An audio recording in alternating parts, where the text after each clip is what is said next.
प्रभू वनाला गेले. पहिला मुक्काम प्रभूचा तमसा नदीच्या पात्रामध्ये, कोरड्या पात्रामध्ये.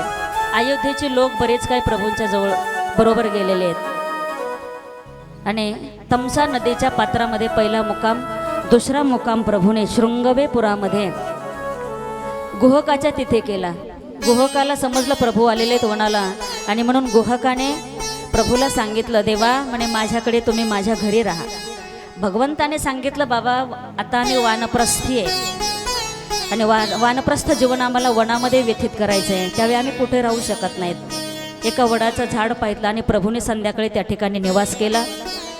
लक्ष्मणजी हातामध्ये धनुष्यबाण घेऊन सज्ज आहेत. दोघांचं, रामाचं आणि सीतामय्याचं रक्षण करतायत रात्रभर. पृथ्वीचं अंतरून केलेलं आहे, आकाशाचं पांघरून केलेलं आहे रामाने आणि सीताने. आणि दोघंही त्या ठिकाणी दगडाखाली, उशाखाली दगड घेतला आहे आणि उशाखाली दगड घेऊन सीतामय्या झोपली. पहा कोण आहे वो सीता? ब्रह्मांडाच्या मालकाची पत्नी आहे. माझ्याकडे लक्ष द्या. एका राजाची मुलगी आहे आणि एका राजाची सून आहे. कुठल्याच गोष्टीची कमतरता नाही. जिच्या हातात सर्व ब्रह्मांड हलवण्याचं सामर्थ्य आहे. ती सीता 14 वर्ष उशाला दगड घेऊन झोपते. किती दुःख आहे तिच्या जीवनामध्ये. पण तिने कधी तक्रार केली नाही रामाकडे, वनवास तुम्हाला आहे मला नाही. जर समजा आताची सीता असती तर ती म्हटली असती, तुम्ही जा, मी इथं नाही माझ्या बापाकडं राहते, म्हटली असती का नसती? पण जसं रामचंद्र प्रभू जसं करतात तशाच पद्धतीचं सीता जीवन, आपलं जीवन निर्वाह कटवू लागलेले. लक्ष्मणाने रात्रभर असणारं त्यांचा रक्षण केलं हातामध्ये धनुष्यबाण घेऊन. आणि गुहकाचं आणि लक्ष्मणाची चर्चा चालू आहे. त्यावेळेला ती चर्चा केवटाने ऐकले की रामचंद्र प्रभू ब्रह्म आहे आणि सीता असणारी जगन्माता आहे. दोघंही वनाला आलेले हे चोरून केवटाने ऐकलेलं होतं. आणि मग दुसऱ्या दिवशी सकाळी स्नानादी कर्म आटपलं, फलाहार झाला आणि प्रभूने वडाचा रुचिक काढून आपल्या जटावरती बांधल्या. सीतामय्याने हे आपल्या जटा बांधल्या, लक्ष्मणाने हे आपल्या जटा बांधल्या. आणि मग मात्र गुहक, लक्ष्मणजी, राम लक्ष्मण सीता चौघेही आता गंगेच्या काठावरती येतात. ज्या कथेची आपल्याला अतिशय गोडी आहे त्या कथेला आता तुलसीदासजी सुरुवात करतात. गंगेच्या काठावरती एक भगवंताचा निश्चिम भक्त आहे जो निष्काम तटावरती बसलेला आहे. भक्तीच्या निष्काम तटावरती बसलेला केवट. आणि प्रभू त्या गंगेच्या काठावरती आले आणि केवटाला म्हणतायत, केवट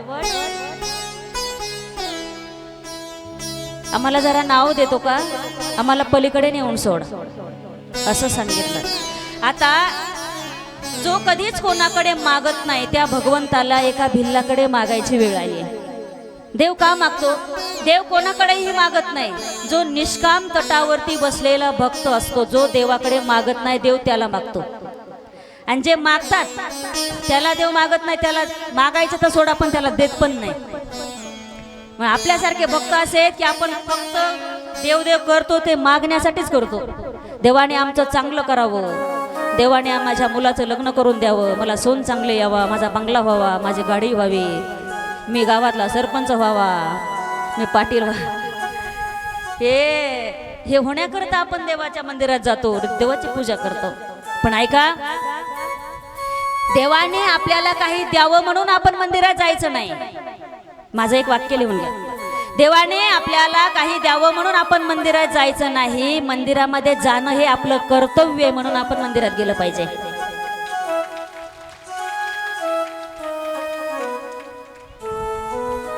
आपण देवाला पाहावं याच्याकरता आपण मंदिरात जायचं नाही. आपण देवाला पाहावं याच्याकरता आपण मंदिरात जायचं नाही. देवाने आपल्याकडे पाहावं याच्याकरता मंदिरात गेलं पाहिजे.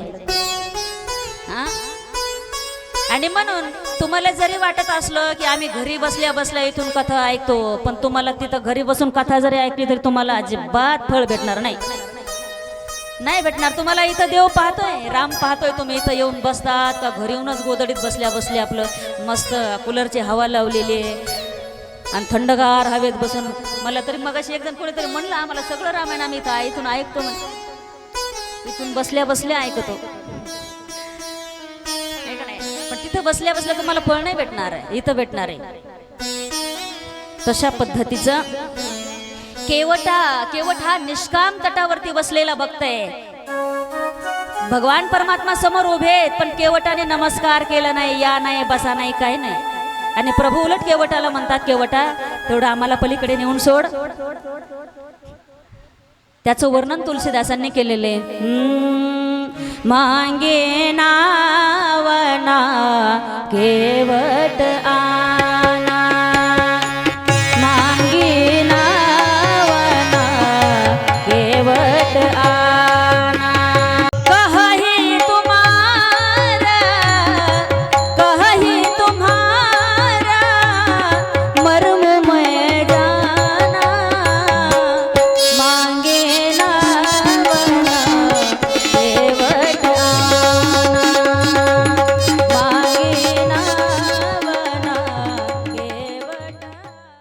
मांगे नाव न केवट आना. भगवंताने मला सांगितलं आम्हाला पलीकडे नेऊन सोड. केवट म्हटलं हा अजिबात सोडत नाही. का?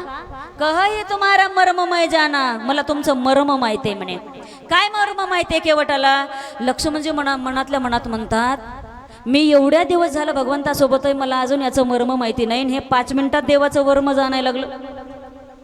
पण प्रभू म्हणतात, पण आम्ही पलीकडे जायचं कसं बाबा? त्यावेळेला केवटाने सांगितलं, प्रभू तुम्हाला एक काम करावं लागेल. तुमच्या चरणाचं तीर्थ मी पेईल आणि मी पाहिल. तीर्थ पेल्याच्या नंतर मी तुम्हाला पलीकडे नेऊन सोडेल. का बरं? कारण तुमचं मर्म जे मला माहिती आहे ते मी जाणू नये म्हणे. काय मर्म माहिती आहे? तुम्ही ज्या वेळेला सीता मैयासोबत लग्न करायला निघाले होते मिथिलेला, त्यावेळेला तिथं एक आश्रम लागला होता. त्या आश्रमात एक दगड पडला होता आणि त्या दगडाला पाय लावला म्हणे तुम्ही. आणि त्या दगडाला तुमच्या चरणाचे रजक कण, पाय नाही लावला म्हणे, त्या चरणाचे रजक कण त्या दगडाला लागले, त्या शिळेला लागले आणि त्याची बाई झाली. चरणाची माती जर शिळेला लागल्या बाई होते, तर माझ्या नावेला तुमचे चरण लागले, तुमच्या चरणाला माती असली आणि ती माती जर माझ्या नावेला लागली तर व्हायची बाई. आणि मग ही एक बाई आणि घरची एक बाई. बरं, धंदाही मोठा नाही, असा बिझनेस नाही, काही नोकरी नाही किंवा कुक्कुटपालन नाही, काही कुठला बिझनेस नाही म्हणे माझा. आई नाव चालवतो आणि याच्यावर एका बायकोचं पोट भरवतो. आणि जर याची बाई झाली तर 2 बायका आणि फजिती. असं काय नको म्हणे देवा. त्याच्यामुळं मी तुमचं मर्म जाणतो, मला तुमच्या चरणाचं तीर्थ हवंय. त्यावेळेला परमात्मा सांगतात, बाबा ठीक आहे, पण आम्हाला पलीकडे नेऊन सोडशील का? त्यावेळेला केवट सांगतो, प्रभू मी तसं नाही म्हणे, तुमच्या चरण धुतल्याशिवाय तुम्हाला पलीकडे नेऊन सोडणार नाहीच. आणि तुम्हाला जायचं असलं ना, पलीकडून कमी पाणी तिकडून जाऊ शकता. परत केवट बोलू लागला, नाही नाही, पलीकडूनही तुम्ही जाऊ शकत नाही, तिकडं सगळ्या नावा गंगेवरच्या बंद आहेत. कारण केवटाने सगळ्या नावाड्यांना आज्ञा द्यायची सांगितली होती गुहकाला. आज गंगेवरती केवटाशिवाय एकाही नावाड्याची नाव नसू नये, कारण अनंत कोटी ब्रह्मांड नायक हा माझ्याच नावेत बसला पाहिजे. म्हणून आज गंगेवरती एकही नाव नव्हती केवटाशिवाय. आणि केवट हा जबरदस्त भगवंताचा भक्त होता, रामचंद्र प्रभूचा. आणि म्हणून केवट बोलतोय, प्रभू फक्त त्याच्याकडे बघून स्मित हास्य करतात. काय काय बोलतोय हा केवट? म्हणतो, प्रभू तुम्हाला जर वाटत असलं ना असं काही की मी पलीकडे नेऊन सोडल्याच्या नंतर मी याला काय द्यावं, याला देण्याकरता माझ्याकडं काही नाही, काही नाही, काही ठेवलं नाही, तर तुमच्या बापाची शपथ मी तुमच्याकडून काही घेणार नाही. लक्ष्मणाने लगेच धनुष्याला बाण लावला. ए केवट, अरे माझ्या बापापर्यंत गेला पार, आताच्या आता तुझं शिर धडा वेगळं करतो. केवट म्हटला, ओ लखनजी, इथं काही आयुध नाही, ही गंगेचा काठ आहे, तुमची अजिबात वशिलेबाजी चालत नाही. इथं माझं सगळं काही चालायचं, तुम्ही शांत बसायचं. प्रभूने लक्ष्मणाला आस केला, चलू दे म्हणे त्याच्या मनानुसार, मी तुमच्याकडून काही घेणार नाही म्हणे प्रभू. पण प्रभू नुसते बघून केवटाकडे हसू लागले. त्यावेळेला केवटाने सांगितलं, प्रभू बोलता येत नसेल काहीच तर निदान मानेने असा इशारा करा, असं करा, नाही तर असं करा. कसं? बात छोटी है सिर को हिला दीजिए, बात छोटी है सिर को हिला दीजिए, छोटी है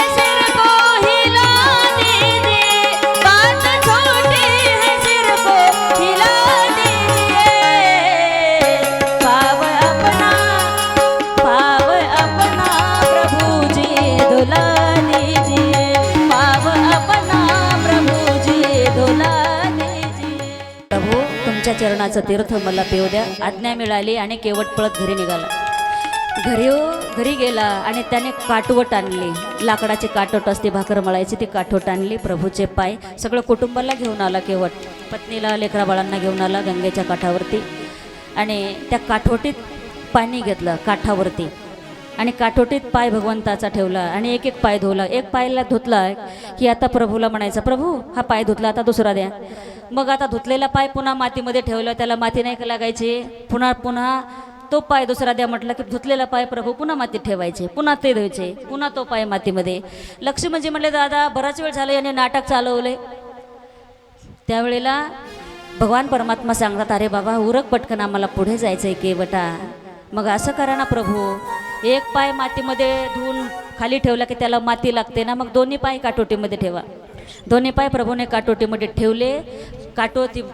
काटोटीमध्ये ठेवल्याच्या नंतर प्रभू असे हलायला लागल्यावर प्रभू म्हणतात, अरे बाबा केवटा, मला पडायची भीती वाटते रे या गंगेमध्ये, पाण्यामध्ये. केवटाने सांगितलं, बळीला पाताळात घालताना किती किलोमीटर पाय उचलला होता देवा, आणि आता 1-2 मिनिटापूर्वी दोन पाय काटोटीत ठेवले तर भीती वाटते पडायची. असं करा, पडायची भीती वाटत असेल तर माझ्या डोक्यावर हात ठेवा, माझ्या डोक्याला धरा, मग तुमचं काम होऊन जाईल आणि मला आशीर्वाद भेटल. किती चॅप्टर आहे पहा. भगवंताने एक नाही दोन्हीच्या दोन्ही हात केवटाच्या डोक्यावर ठेवले. बाबा तुझ्या हिशोबाने चलू दे. दोन्ही हात ठेवले, स्वर्गातून 33 कोटी देवतांनी पुष्पवृष्टी केली भगवंतावरती आणि केवटावरती. काय भाग्यवान केवट आहे. अरे लोखंडाचं पीठ खाणाऱ्याच्या कधी ध्यानाला न येणारा परमात्मा आज त्या भिल्लाच्या डोक्यावरती दोन्हीच्या दोन्ही हात ठेवतो. चरण तीर्थ घेण्याचं भाग्य त्याला प्राप्त झाले. तो स्वतः तीर्थ पेला, पत्नीला पाजलं, मुलांना पाजलं, सर्व कुटुंबाला पाजलं, पूर्वजांचाही उद्धार केला त्याने. पूर्वजांचा उद्धार केला, भगवंताच्या हाताने उद्धार केला. आणि मग सांगितलं, प्रभू आता बसा. असा पालथा पडला केवट नावे, गंगेच्या काठापासून नावेपर्यंत. आणि भगवंताला सांगितलं, देवा आता मला तुडवून नावेत बसा. का बरं? म्हणे या केवटाला कधी गर्व होऊ नये. भिल्ल जातीमध्ये जन्माला आलेल्या केवट असणारा भगवंताचे चरण धुण्याचं भाग्य या केवटाला प्राप्त झाला. हा मला कधी अभिमान होऊ नये, म्हणून तो अभिमान तोडवून तुम्ही नावेत बसा. पालता झोपला आणि भगवान परमात्मा असणारे त्याला तोडून नावेमध्ये गेले. पहिल्यांदा प्रभू नावेत चढले, त्यानंतर सीतामय्या आणि शेवटून लक्ष म्हणजे नावेमध्ये गुहकही त्यांच्यासोबत आहे. आणि नावेत बसल्याच्या नंतर गुहक म्हणतो, मेरी नैया में लक्ष्मण राम, गंगा मैया धीरे बहो. असं म्हणत पलीकडच्या तीरावरती नाव घेऊन गेला की परत अलीकडच्या तीरावरती आणायचा. अलीकडच्या तीरावर आला की परत असं गंगेमध्ये 6-7 चक्रा मारल्या. लक्ष्मण म्हणजे म्हणतात, दादा याचं सकाळपासून ऐकून घेतो, याला सांगा पलीकडे नेऊन सोडा म्हणून. केवटाने सांगितलं, हो लखन शांत राहा तुम्ही, माझं रामाचं चालू आहे, तुमचं माझं नाही, तुम्ही गप्प बसा. लक्ष्मणजी म्हटले, हे बराच वेळ झालं बडबड करतंय, याला मारून टाकतो म्हणे. धनुष्याला बाण लावलं. बाण जोडल्याच्या नंतर केवट असा ठामपणे उभा राहिला. मारा म्हणे, तुम्हाला घाबरतो का काय मी? एक फणा दाखवला की सगळं घर बाहेर जातं. मी अजिबात घाबरत नाही म्हणे. मला जरी मारलं तरी सगळे माझे फायदे आहेत. लक्ष्मणा तुझे काय फायदे? पहिलं कारण गंगेच्या काठावर मरण, दुसरं कारण अनंतकोटी ब्रह्मांड नायकाला पाहत मरण, तिसरं कारण शेष नारायण लक्ष्मण त्याच्या हातून मरण. आणि मी मेलो ना तर माझा 10वा सगळा 13वा होईपर्यंत परमात्म्याला इथं थांबावं लागल. जास्तच माझा फायदा आहे, मार मला. लक्ष्मणजी म्हणले, हे जास्त डोक्याचं दिसतंय, सगळं याचंच चलतंय. दिला बाण बात्यात ठेवून लक्ष्मणाने. मग प्रभू म्हणतात, तसं नाही बाबा, पुढे बहुत करणे आहे, पलीकडे नेऊन सोड. पलीकडे आले नाव. आता प्रभू उतरले, सीतामय्या उतरले, लक्ष्मणजी गुहाक उतरले. गंगामाईचं पूजन केलं, गंगामाईला नमस्कार केला. आणि सीतामय्याने हातातली अंगठी काढली, भगवंताच्या हातात दिली. भगवंताने केवटाच्या हातामध्ये देत असताना केवटाने सांगितलं, फिरती बार जब तुम आवा, सोई प्रसाद शिरधरी लेवा. 14 वर्षाचा वनवास संपून ज्या वेळेला तुम्ही ह्या रस्त्याने जाताना प्रभू, त्यावेळेला जे द्याल ते स्वीकारेन, पण आता मला तुमच्याकडून काही नको, फक्त आशीर्वाद द्या. आणि केवट रडू लागला. केवटाचं सांत्वन करून प्रभू पुढे निघाले. आता पुढे कुठे आले? गंगा मैयाचं पूजनही केलं आणि पुढे कुठे आले? तर परम पवित्र साधू असणारे भारद्वाजी ऋषी गंगा यमुना आणि सरस्वती या त्रिवेणी संगमावरती